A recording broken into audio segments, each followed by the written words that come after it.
All right, Dan. Fun day in the cryptoverse. Yes, the best news I got this week was that I made a few bucks in my Gemini. Okay. A little Yeah. bit of return, but other than that, it's been wild, Yeah. absolutely wild. So, right before we hit record, I did watch you look at your Coinbase account, and you just noticed Bitcoin was below 50. Oh, dude, I haven't looked at it pretty much all week. I was like, yeah, it's down. Yeah. I didn't realize it dipped to 45 for a hot second the other day. Yeah. So, I'm just showing CoinGecko right now. So, just to show you some prices, this is December 4th. Bitcoin right now, 49,000. Ethereum holding kind of strong, 4,100. My beloved Chainlink all the way down. Right now it is ranked 20 and it's $20.77. Ethereum, I think, actually hit 48 for a minute the other day. Like Ethereum was surging and dipping pretty aggressively. That's one thing I noticed this week. Yeah, so if I go into the week chart, Ethereum basically touched 48 on the first for about a second. Yeah. Um, But yeah, I think for those like you who got into crypto relatively new in this year, what do you make of a week like this week? Well, it's not unexpected for me just because I think I've been talking to you about it a Yeah, ton, right? But it's no, it's just frustrating. That's all it is. But it's never fun to watch your bank account get lower. yeah. So so, Well, your so net worth, yeah, yeah, yeah, your net worth drop. Yeah, not your bank account, but your net worth dip. So that's really all it is. But dude, it's like anything else. I mean, I mean, you and me were talking about. We're just in a group chat with a bunch of guys talking about Zoom and DocuSign tanking this week, and it's yeah, it's it's like it's like those are probably going to come back up too. So like, um, yeah, right now I just see it as an investment for the long term. So I'm not freaking out at all. It's just you'd like it to go higher, quicker. I also convinced a few people to buy Bitcoin recently hmm when it held under 60 for a few days. hmm I was like, could be like a decent time to get in. And now it's all the way back down to like yeah, 49. So now I'm having to deal with what you probably had to deal with like, oh, like really you had me get in? Like really like great call, man. yeah, It's like yeah, the technology still exists, bro. yeah. Yeah. I mean, this dip. The past week I've been doing something I haven't done since 2019. I've started buying again. Um, yeah, I've like making unscheduled buys. Yeah, I mean, last week I bought some Ethereum, then I bought some Chainlink. Today I bought Bitcoin. I woke up, I literally saw it. I was in bed and I'm like, it's below 50. I just need to buy some. Yeah. Um, but yeah, I bought basically if I look at all the US dollars I've invested before the 2 weeks ago, I put in I believe 60% of that in these past 2 weeks. Wow. So okay, I got you. So you put 60% of your original total. Yeah, so let's say I had $10,000 invested up until this point. I put in about $6,000. Yeah. Wow. Those aren't the actual numbers, but just to give you an idea of now, obviously, I was buying in 2017, so I had less money. Prices were smaller, so they grew. But yeah, I mean, long term, anytime Bitcoin goes down, it's always for the silliest reasons. Mhm. I think I saw a tweet earlier today that talked about how there was people who were leveraging. So leveraging is a stupid way to trade, but all these people who were leveraging on 100x, which is the dumbest thing ever. But I think they lost about $2.4 billion in the past 24 hours. Because it went below the total that they Yeah, had so that they were every time you see leveraging Bitcoin against. go from a significant crash, so I think it hit 52 and then it went down to 45 in maybe 20 minutes. Yeah. What happens is when you buy these contracts of 100x leverage, it's like you can turn $1,000 into $50,000, but if it gets below a certain price, it goes to zero and you just lose your money. So what happens is once the first level of people lose all their money, that causes the price to crash.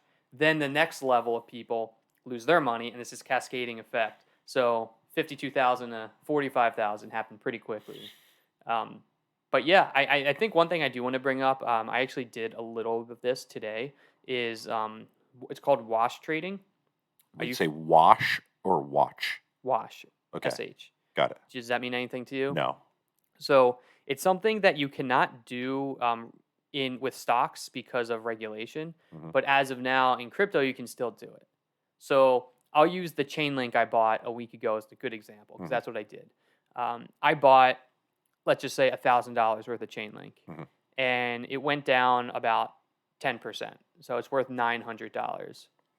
I sold that Chainlink today, so I'm taking a $100 loss, and then about an hour later, I just bought it again. Now, even though I bought it and basically, the price moved maybe by like 2 or 3%, I still on my taxes have $100 loss.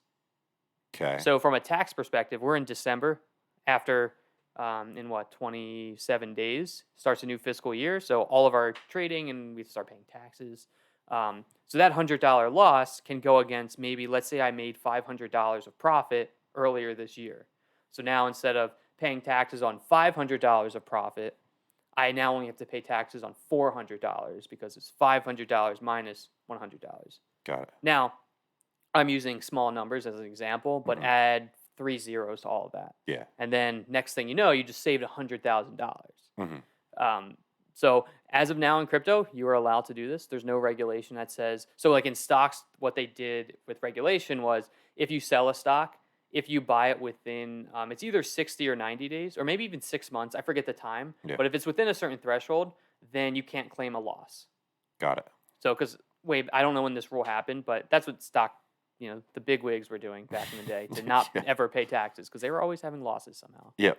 Um, but yeah, so in times like this where the waters are murky, buy if you have U.S. dollars. Like for me, I had a real estate refinance happen, so I got a lot of U.S. dollars back, and right now it's just sitting in a bank account. And we all know inflation's a huge issue, so I kind of don't like um, having U.S. dollars or past a certain point.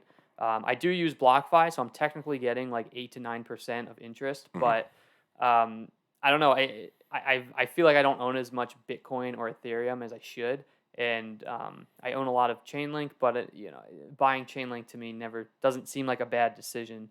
But what I'm not doing is I'm not worrying. If I looked at my weekly portfolio change, it's if I didn't have the emotional mindset, I could be very sad right now. But luckily, I've seen these dips like 10 or 15 times in the past several years. So I'm thinking, what do I do today to better protect myself tomorrow? Yeah. So buying, since I have some capital, if we keep going lower, I will buy all the way down. I will liquidate my savings account. Yep. Other things, tax loss harvesting. If you did make profits earlier this year, if you bought Dogecoin at 20 and sold at 70, Hmm. I didn't touch any of that, but I have some friends who did that. So now they're making some sells for losses just to rebuy, right after. Um, and also just using this time, well, if it's not good to trade, but you still want to be involved in the space, do some research on some projects you were thinking of. When if you're concerned it's going to go into a bear market where it's not as fun as it's been the past year, that's when you want to spend time reading up on project. What does Ethereum actually do? What is proof of work versus proof of stake? Yeah. Use your energy in a productive way. Yeah. I think one thing to note is, I mean, look, it could continue to crash. Like it obviously could, but like we have had some record high end of week closing numbers, which has probably given it just a little bit more stability and a little bit better of a floor in terms of how low it's probably going to go. Yeah. So that compensation in the price, um, So one, even in the somewhat short term, and when I say somewhat, I mean probably within the next year, you can expect it to probably continue to either hover or maybe get back to those record highs that we were seeing. I mean, would you probably project it out to be like that, or do you think that it could really go back down, like back into like the Yeah, 20s? so on the short term or even medium term, I don't pretend to know anything. Yeah. I've been wrong more than 50%, but long term, I've been pretty decent. Yeah. So it could go down. Next week, Bitcoin could be 65,000. But what I do want to point out, and this is something people are bringing up today, is Bitcoin all time high is what 69, and then now it's in the 40s again. Ethereum 58, now it's 41 though. it didn't drop the same way. The 7-day change for Bitcoin is down almost 8.6%. Ethereum's up 1.4%. Hmm. So another metric I want to talk about is market dominance. So the total market cap of crypto right now is about 2.4 trillion. Hmm. Bitcoin owns about 38% of that. Right. So out of all the market cap, Bitcoin's about 38% of it. Ethereum is a little over 20%. Hmm. Now, when I got into crypto in 2017, I joined after something called the flippening. And what that was, and I didn't know this at the time, but Ethereum made a run up from like $7 to, it eventually got up to 400. And then I bought in when it went down to 200. But from 7 to 400, they were saying it's a flippening, meaning Bitcoin isn't going to be the main player in crypto. It's going to be Ethereum. So the flippening is basically just saying Ethereum's going to be worth more than Bitcoin as far as a market cap dominance percentage. Okay. Now, this week, the fact that everything crashed and Ethereum did go down from its all-time high, but the fact that it touched its all-time high in the past 7 days, Yeah. that really, and now people are like, well, if it can survive this, or let's say everything goes down 30%, but Ethereum goes down 10%, well, that really says something about Ethereum in the long term. So that's one of the reasons why I bought Ethereum a week ago. And the other reason, to be honest, is I need Ethereum to buy things like NFTs. Right. I bought a couple NFTs recently. I won't give advice on NFTs just because I buy projects that if I never sell it, it's a cool thing that I'll put up on my wall at some point. Right. But you buy them in Ethereum. You do need to pay gas. And at my wallet, like had less than a half of Ethereum, and I was like, I should just buy some because I physically need it. Hmm. But again, that just proved to me like, oh well, Ethereum is valuable at least in now because I need it to do other things. Well, and in terms of market cap, so again, when you talk about what's being traded, like at a certain point, with the way that Ethereum is scheduled to be rolled out, um, it's going to it's going to definitely surpass Bitcoin in terms of its market cap if the price continues to go up, right? Because, well, I mean, listen, Bitcoin's price could also go up, so I'm not saying that for sure, but right now we know the schedule for Bitcoin's mining, Yeah. right?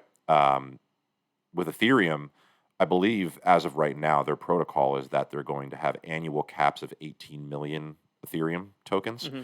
So at a certain point, if we know that only 21 million Bitcoin are going to ever exist, and we know that there could be an annual circulation of 18 million every single year, if Ethereum is going to be able to survive something like this, we know that it's getting a little bit more mainstream as NFTs become mainstream. People are Hmm. starting to recognize. I think you've commented on the fact that right now Bitcoin is the thing that gets talked about at the really, really high levels. Yeah. The SEC, yeah, like whether or not you need to pay, pay taxes on it. Like you talk about what was it, your wash trading, Yep. things like that.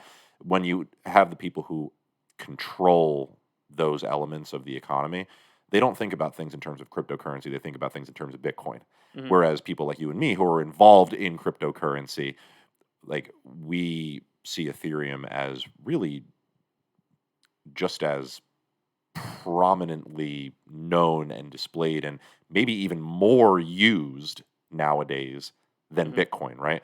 So, I mean, do you think that, let's say that Ethereum has another surge like it did in 20, what was it, 20, it was 2021, right? Where it went from, was it 2021 or 2020 where it surged from like 200 to like I 2000? think it started the end of last year. Got it.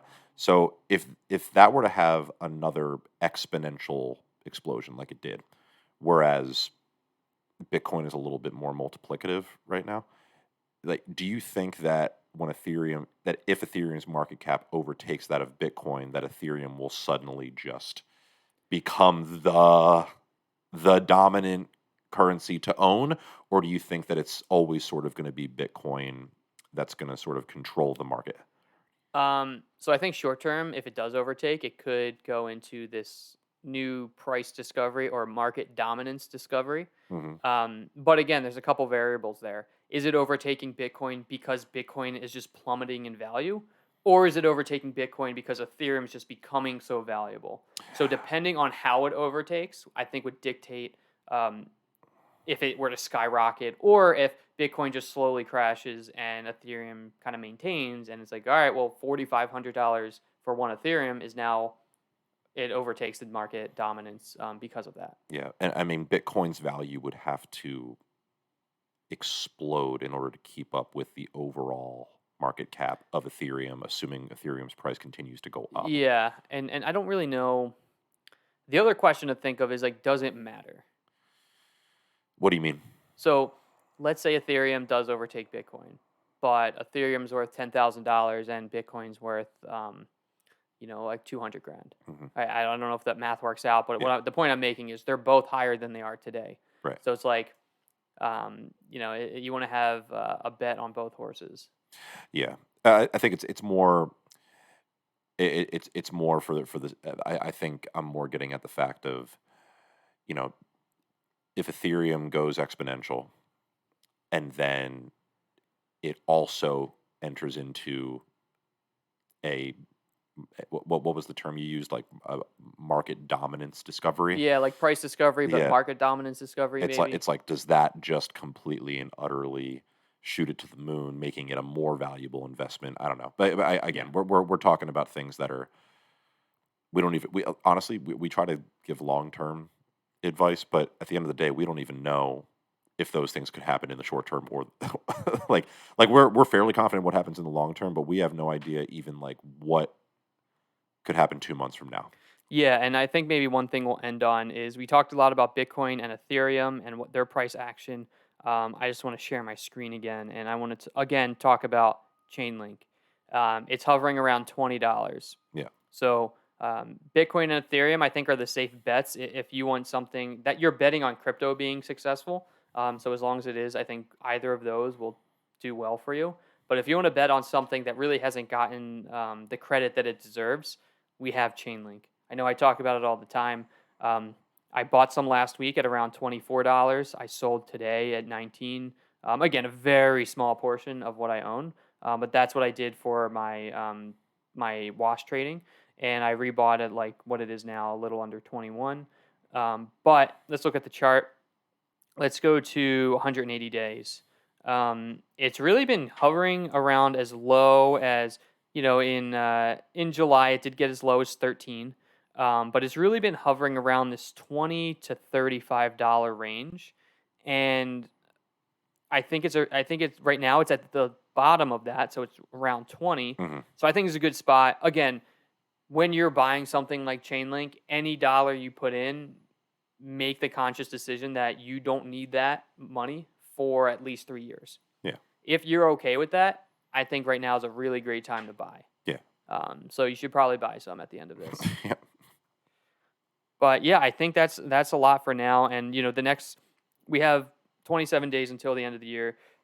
It could be crazy. So Yeah. who knows? Maybe we'll have another video talking about, this really is the bear market, or hey, we've recovered already. Well, and even if it does surge, we know that there's probably going to be another sell wall that comes, and it's probably going to end up with another temporary plummet. So Yeah. so yeah, it's just, there's going to be ups and downs. Still early. So Yeah. So we'll find out. yep.